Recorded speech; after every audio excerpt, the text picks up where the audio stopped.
Capítulo 24. La pedantería. Nota. Montaigne emplea el término pedantisme que, aunque alude en principio al arte pedagógico, tiene ya en su tiempo una fuerte carga peyorativa. Fin de la nota. Siendo niño me irritó con frecuencia ver en todas las comedias italianas a un pedante haciendo de bufón. Nota. El pedante es en principio el maestro de escuela. Fin de la nota. Y el nombre de magíster, maestro, no tenía un significado mucho más honorable entre nosotros. En efecto, si me habían entregado a su gobierno, ¿qué menos podía hacer que velar por su reputación? Yo trataba de excusarlos por el desacuerdo natural que se da entre el vulgo y las personas singulares y sobresalientes en juicio y en saber, pues unos y otros siguen caminos enteramente contrarios. Pero lo que de ninguna manera entendía es que los hombres más refinados fuesen aquellos que más desprecio les profesaban, como prueba nuestro buen Dubélé. Comillas, pero odio más que nada el saber pedantesco, cierra comillas. Y se trata de una costumbre antigua, pues Plutarco dice que griego y escolar eran palabras de reproche y desprecio entre los romanos. Después he descubierto con la edad que tenían muchísima razón, y que magis magnos clérigos non sum magis magnos sapientes. Los más grandes doctos no son los más grandes sabios. Pero todavía tengo dudas acerca de cómo puede suceder que un alma rica por el conocimiento de tantas cosas no se vuelva más viva y más despierta, y que un espíritu safio y vulgar pueda albergar en su interior, sin mejora, los razonamientos y juicios de los espíritus más excelentes que el mundo ha dado. Al acoger a tantos cerebros ajenos y tan vigorosos y tan grandes, es necesario, me decía una muchacha, la primera de nuestras princesas hablando de alguien, que el propio se comprima, se contraiga y achique para dejar sitio a los otros. Nota. La princesa mencionada puede ser Margarita de Valois, reina de Navarra, o Catalina de Borbón, hermana de Enrique de Navarra. Fin de la nota.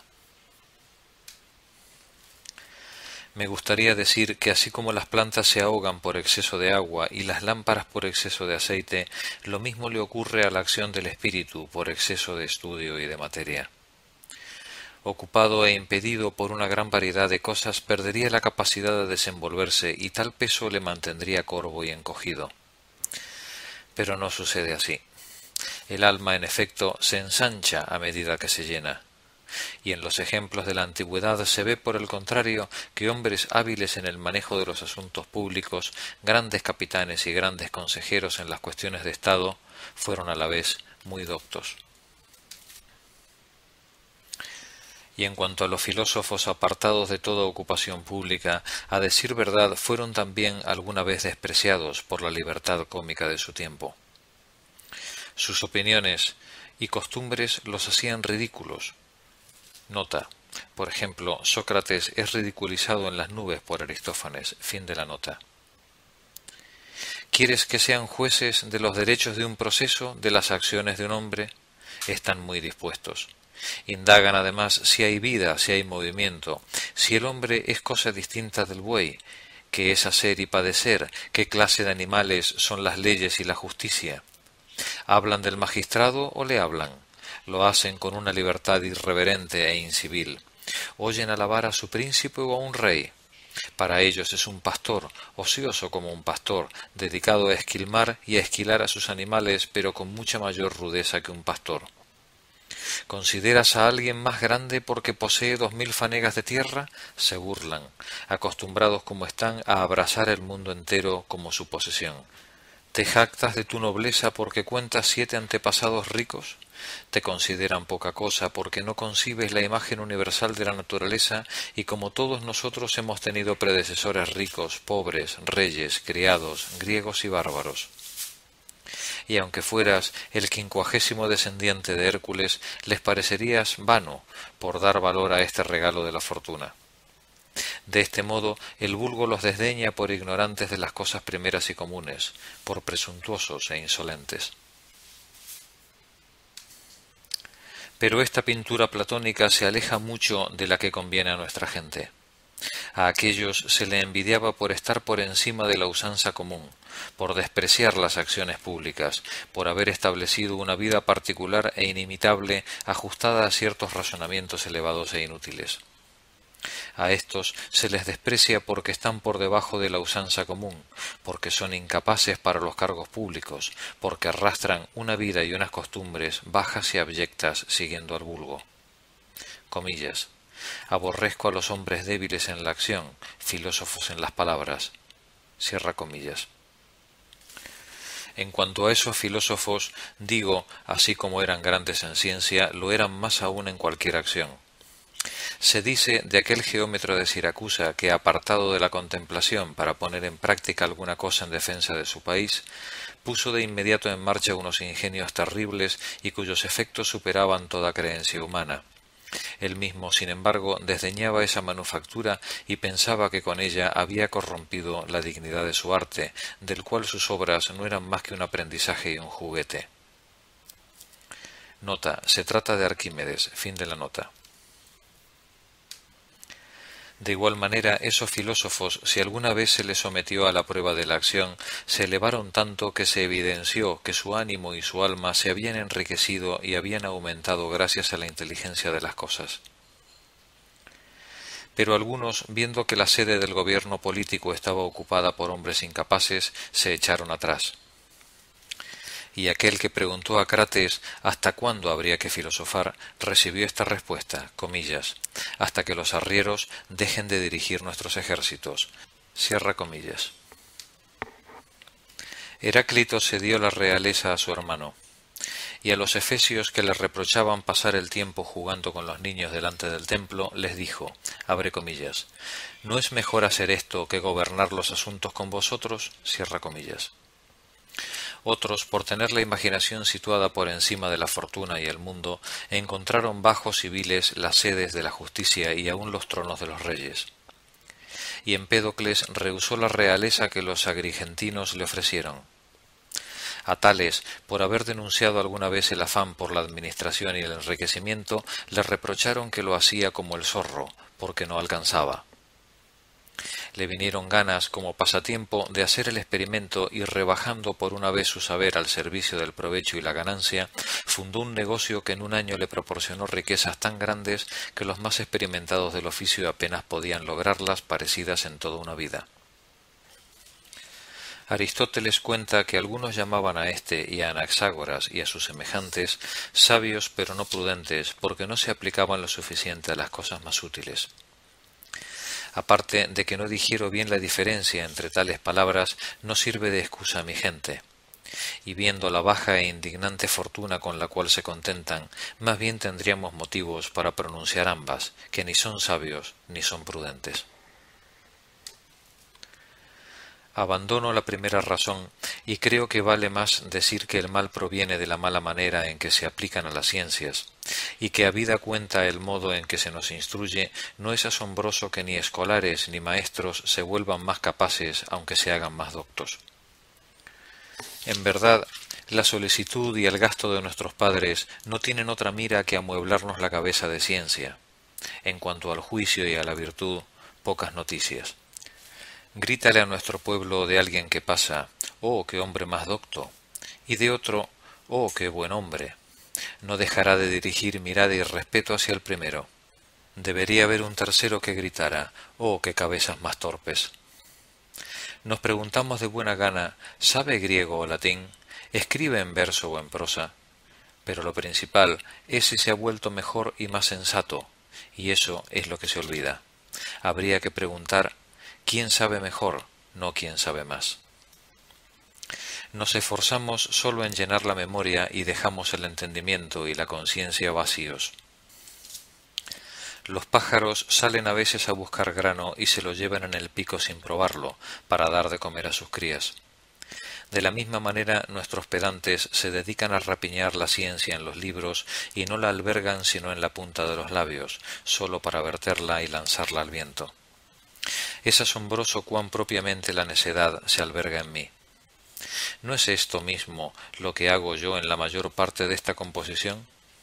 Voy desvalijando por aquí y por allá de los libros las sentencias que me gustan, no para guardarlas, porque no tengo sitio, sino para transferirlas a este, donde, a decir verdad, no son más mías que en su primera ubicación. No somos doctos, a mi juicio, sino por la ciencia presente, no por la pasada, tampoco por la futura. Pero todavía peor, sus escolares y sus pequeños no se alimentan y nutren tampoco de ella. Al contrario, va pasando de mano en mano sin otro objeto que hacer ostentación, entretener a los demás y explicar cuentos como si se tratara de una vana moneda inútil para cualquier uso y empleo que no sea echar cuentas y hacer cálculos. Comillas. Han aprendido a hablar con los demás, no consigo mismo. Cierra comillas. No se trata de hablar, sino de llevar el timón. La naturaleza, para mostrar que no hay nada salvaje en lo que ella lleva a cabo, hace surgir a menudo en las naciones menos cultivadas por arte producciones de ingenio que rivalizan con las producciones más artísticas. Así, sobre este asunto es delicado un proverbio gascón sacado de una tonadilla. Soplar mucho, soplar, pero tenemos que mover los dedos. Sabemos decir, comillas, Cicerón lo afirma así. Este es el comportamiento de Platón. Estas son las palabras mismas de Aristóteles. Cierra comillas. Pero nosotros, ¿qué decimos nosotros mismos? ¿Qué hacemos? ¿Qué juzgamos? Un loro lo diría igual de bien. Esta costumbre me hace acordar de aquel romano acaudalado que se esforzó con grandísimo gasto por procurarse hombres competentes en todo género de ciencias. Los mantenía siempre a su alrededor para que cuando surgiese entre sus amigos la ocasión de hablar de uno u otro asunto, se pusieran en su lugar y se aprestaran a brindarle un razonamiento o un verso de Homero, cada uno según su especialidad. Y creía que tal saber era suyo porque estaba en la cabeza de sus criados. Así actúan también aquellos cuya capacidad reside en las suntuosas bibliotecas que poseen. Conozco a alguno que cuando le pregunto qué sabe, me pide un libro para mostrármelo. Y no osaría decirme que tiene sarna en el trasero si no va de inmediato a estudiar en su diccionario qué es sarna y qué es trasero. Guardamos las opiniones y la ciencia de otros y después nada más. Es preciso que las hagamos nuestras. Somos exactamente como aquel que, necesitado de fuego, acude a casa del vecino a buscarlo, y al encontrar allí uno hermoso y grande, se detiene a calentarse con él, sin acordarse ya de llevárselo a su casa. ¿De qué nos sirve tener la barriga llena de alimento si no lo digerimos, si no se transforma en nosotros, si no nos aumenta ni fortalece? ¿Acaso creemos que Lúculo, al que las letras hicieron tan grande capitán y le formaron como tal, sin experiencia alguna, las había asumido a nuestra manera? Nos dejamos ir hasta tal extremo en brazos ajenos que aniquilamos nuestras fuerzas. ¿Quiero armarme contra el temor a la muerte? Lo hago a cuenta de Séneca. ¿Quiero obtener consuelo para mí o para otro? Lo tomo prestado de Cicerón. Lo habría extraído de mí mismo si me hubiese ejercitado en hacerlo. No me gusta esta capacidad relativa y mendigada. Aunque pudiéramos ser doctos por un saber ajeno, al menos sabios no lo podemos ser sino por nuestra propia sabiduría. Comillas, aborrezco al sabio que no es sabio por sí mismo, cierra comillas. Y por eso, dice Enio, en vano sabe aquel sabio que no sabe ser útil para sí mismo. Si es codicioso, vano y mucho más vil que una oveja euganea, cierra comillas. Pues no sólo debe adquirirse la sabiduría, sino sacarle provecho. Dionisio se burlaba de los gramáticos que se preocupan de indagar los infortunios de Ulises e ignoran los propios, de los músicos que afinan sus flautas y no afinan su comportamiento, de los oradores que se esfuerzan por decir la justicia, no por hacerla. Si el alma no progresa con un movimiento mejor, si el juicio no se ha hecho más sano, me daría lo mismo que nuestro escolar hubiera pasado el tiempo jugando a la pelota. Al menos habría ganado en agilidad. Míralo, de vuelta tras dedicar 15 o 16 años al estudio. Nadie hay tan inepto para ponerse manos a la obra. El único beneficio que adviertes en él es que su latín y su griego lo han hecho más necio y presuntuoso de lo que era al salir de casa. Había de traer el alma llena, solo la trae hinchada, y en lugar de engrosarla, tan solo la ha inflado. Tales maestros, como dice Platón de los sofistas, hermanos suyos, son, entre todos los hombres, quienes prometen ser más útiles a los hombres, y los únicos entre todos que no sólo no mejoran aquello que se les confía, como lo hace un carpintero o un albañil, sino que lo empeoran, y cobran por haberlo empeorado. Si se aplicara la ley que Protágoras proponía a sus discípulos, pagarle lo que él fijara o jurar en el templo en cuanto valoraban el provecho que habían sacado de sus enseñanzas y pagar su esfuerzo según él, mis pedagogos quedarían burlados en caso de remitirnos al juramento de mi experiencia. Mi lengua vulgar perigordina llama de manera muy graciosa letroferits a esos sabiondos, como si dijéramos letraheridos, a quienes las letras han dado un martillazo, como se suele decir. Lo cierto es que con la mayor frecuencia parecen haber caído por debajo incluso del sentido común, porque al campesino y al zapatero los ve seguir simple y naturalmente su camino, hablando de lo que saben. Estos, por pretender elevarse y exaltarse con el saber que nada en la superficie de su cerebro, se enredan y embrollan sin cesar. Se les escapan palabras hermosas, pero habrá de ser otro quien las acomode. Conocen bien a Galeno, pero en absoluto al enfermo. Te han llenado ya la cabeza de leyes y sin embargo todavía no han entendido el nudo de la causa. Saben la teoría de todas las cosas. Busca alguno que la ponga en práctica. En mi casa vi a un amigo mío que tenía que habérselas con uno de ellos, simular a modo de pasatiempo una jeringosa de galimatías y palabras inconexas, tejida con remiendos, salvo que con frecuencia estaba salpicada de términos convenientes a su discusión. Con esto mantuvo ocupado todo el día a ese necio debatiendo sin que dejara de pensar que respondía a las objeciones que se le hacían. Y era, sin embargo, hombre de letras y reputado, y vestía una hermosa toga. Comillas, vosotros, los de sangre patricia, a quienes os va bien vivir sin ojos detrás de la cabeza, enfrentaos a la mueca que os hacen a vuestras espaldas, cierra comillas. Quien observe de bien cerca este género de personas, que se extiende hasta muy lejos, descubrirá como yo que las más de las veces no se entienden a sí mismos ni entienden a los demás, y que tienen la memoria bastante llena, pero el juicio del todo vacío, salvo que su naturaleza por sí misma se lo haya formado de otra manera. Así lo he visto en el caso de Adrien Tournevet, que sin profesar otra cosa que las letras, en lo cual era, a mi entender, el hombre más grande que ha habido en 1000 años, nada tenía de pedantesco sino el uso de la toga y cierta forma externa que tal vez no estaba civilizada al modo cortesano, cosas que son naderías. Y detesto esta gente que soporta peor una toga que un alma ruin, y que mira qué clase de hombre es por la reverencia, la compostura y las botas. Por dentro era en efecto el alma más refinada del mundo.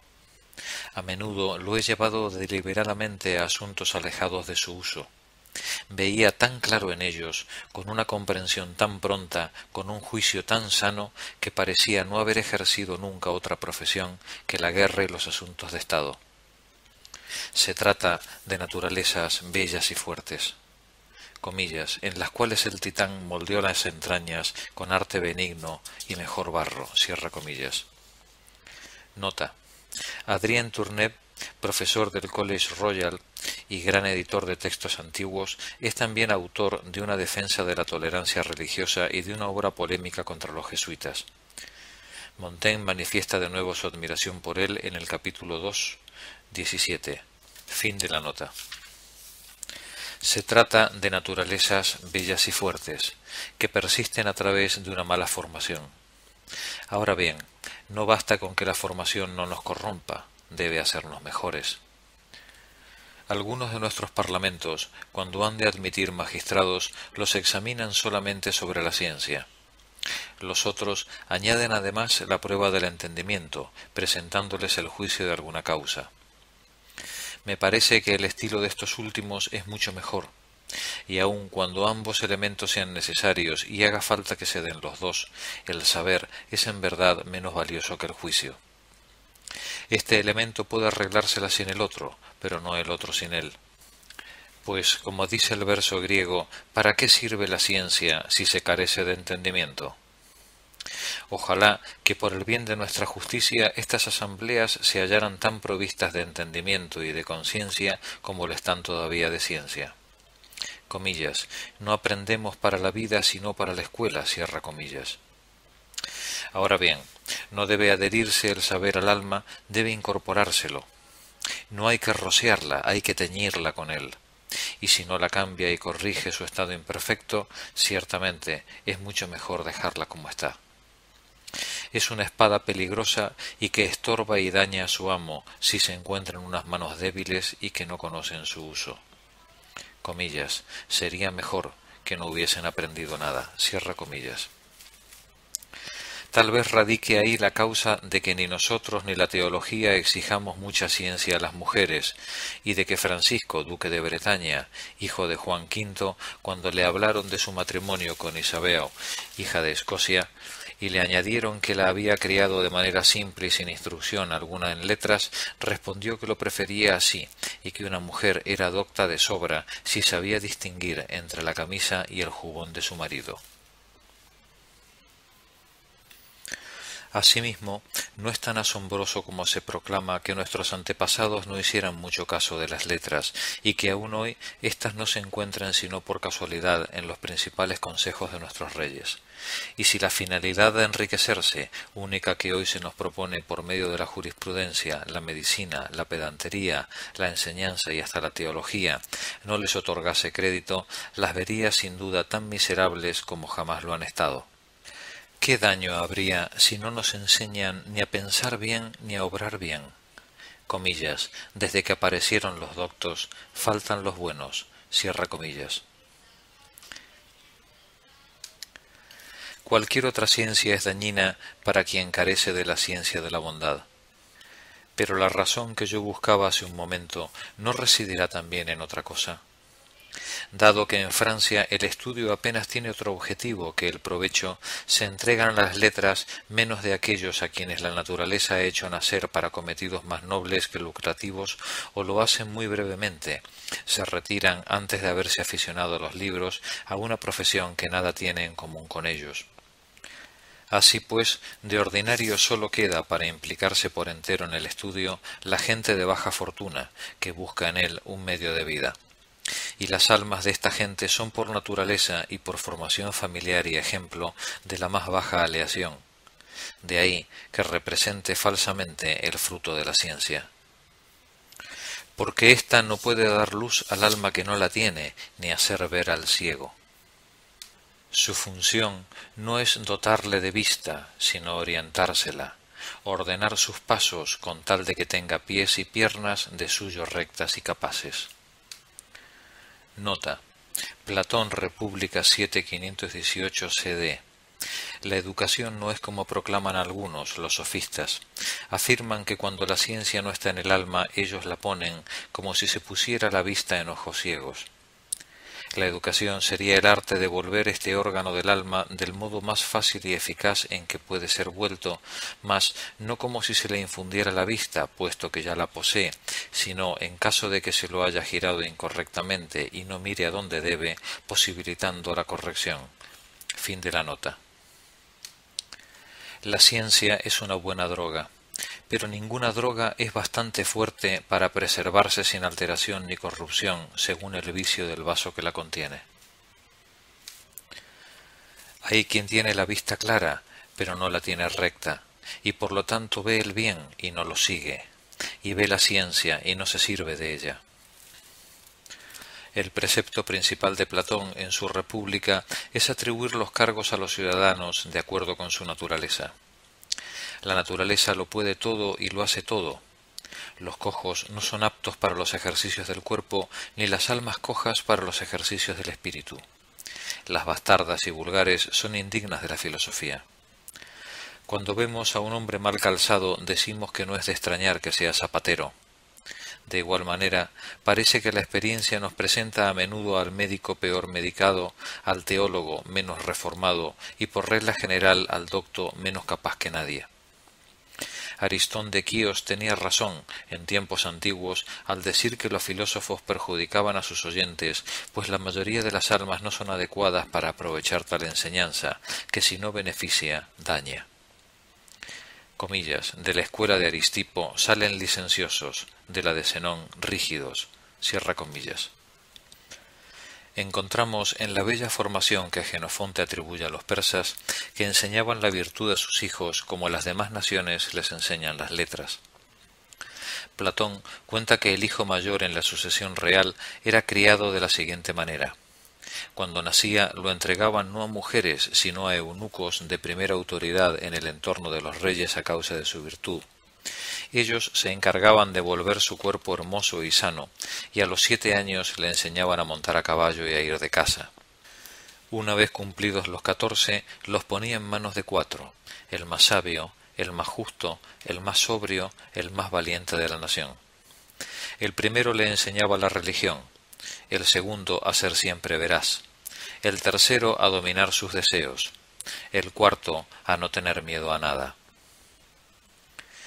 Es cosa muy digna de consideración que en el excelente gobierno de Licurgo, a decir verdad extraordinario por su perfección, tan meticuloso por ello con la educación de los niños, el principal de sus cometidos y en la sede misma de las musas se mencione tan poco la ciencia.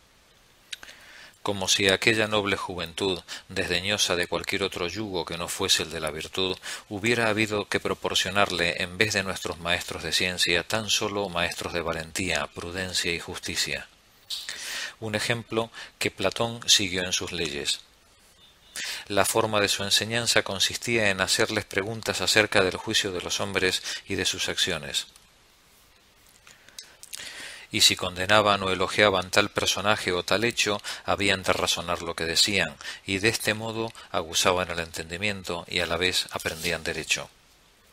Astiages, en Jenofonte, pide a Ciro que le dé cuenta de su última lección. Comillas, dice, que en la escuela un niño grande que tenía un abrigo pequeño se lo dio a un compañero de talla más pequeña, y le quitó su abrigo, que era más grande. Nuestro preceptor me hizo juez del litigio y yo juzgué que había de dejar las cosas tal como estaban y que los dos parecían haber salido ganando en ese asunto. Me reprochó haberlo hecho mal, pues me había limitado a considerar la conveniencia y había que proveer primero a la justicia, que requería que no se le forzara a nadie sus pertenencias. Cierra comillas. Y cuenta que fue azotado de la misma manera que nosotros lo somos en nuestros pueblos por haber olvidado el primer aoristo de golpeo. Mi profesor me haría un buen discurso en el género demostrativo antes de persuadirme de que su escuela vale tanto como ésta. Quisieron seguir un atajo, y dado que las ciencias, aun cuando las tomamos directamente, no pueden enseñarnos sino prudencia, probidad y resolución, quisieron someter desde el principio a sus hijos a los hechos, e instruirlos no por lo que se oyera decir, sino por la prueba de la acción. Los formaron y moldearon vivamente, no sólo con preceptos y palabras, sino sobre todo con ejemplos y obras, para que no se tratara de una ciencia en el alma, sino de su temperamento y hábito, para que no se tratara de un bien adquirido, sino de una posesión natural. A propósito de esto, le preguntaron a Gesilao qué debían en su opinión aprender los niños. Comillas, lo que deben hacer de hombres, respondió. No es de extrañar que una formación así produjera efectos tan admirables. A las demás ciudades griegas se iba, dicen, a buscar retóricos, pintores y músicos, pero a la ceremonia legisladores, magistrados y generales de ejército. En Atenas se aprendía a hablar bien y aquí a obrar bien. Allí a zafarse de argumentos sofísticos y a abatir la impostura de las palabras capciosamente entrelazadas. Aquí a librarse de los señuelos del placer y a abatir con grandeza de ánimo las amenazas de la fortuna y la muerte. Aquellos se desvelaban por las palabras, estos por las cosas. Allí se daba un continuo ejercicio de la lengua, aquí una continua ejercitación del alma. Por eso no es extraño que al pedirle a Antípatro 50 niños como rehenes respondieran, al contrario de lo que haríamos nosotros, que preferían dar el doble de adultos, tanto valoraban que se perdieran la educación de su país. Cuando Agesilao invita a Jenofonte a que envíe a sus hijos a criarse en Esparta, no es para que aprendan retórica o dialéctica, sino para aprender, así lo dice, la más hermosa ciencia que existe, a saber, la ciencia de obedecer y mandar. Es muy divertido ver a Sócrates burlándose a su modo de Hipias, que le cuenta cómo ganó, particularmente en ciertos pequeños pueblecitos de Sicilia, una buena suma de dinero como preceptor, y que en Esparta no ganó ni un céntimo, que son gente idiota, que no sabe medir ni contar, no hacen caso ni de la gramática ni del ritmo y se ocupan tan solo de saber la serie de los reyes, las fundaciones y caídas de los estados y un fárrago así de cuentos. Y al cabo, Sócrates, que le reconoce detalladamente la excelencia de su forma de gobierno público, la dicha y virtud de su vida privada, le deja adivinar la conclusión de la inutilidad de sus artes. Los ejemplos nos enseñan en este estado marcial y en todos los similares que el estudio de las ciencias reblandece y afemina los ánimos en lugar de afirmarlos y aguerrirlos. El más fuerte estado que aparece en este momento en el mundo es el de los turcos, pueblos igualmente adiestrados en el aprecio de las armas y el desdén de las letras. Roma me parece más valiente antes de que fuera docta. Las naciones más belicosas de nuestros días son las más toscas e ignorantes. Los escitas, los partos, Tamerlán nos sirven como prueba.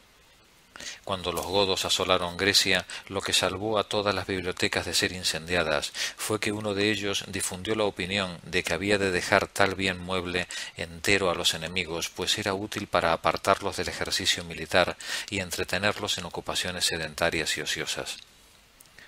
Cuando nuestro rey Carlos VIII, casi sin desenvainar la espada, se vio dueño del reino de Nápoles y de buena parte de la Toscana, los señores de su séquito atribuyeron la inesperada facilidad de la conquista al hecho de que los príncipes y la nobleza de Italia se dedicaban más a hacerse ingeniosos y doctos que fuertes y guerreros.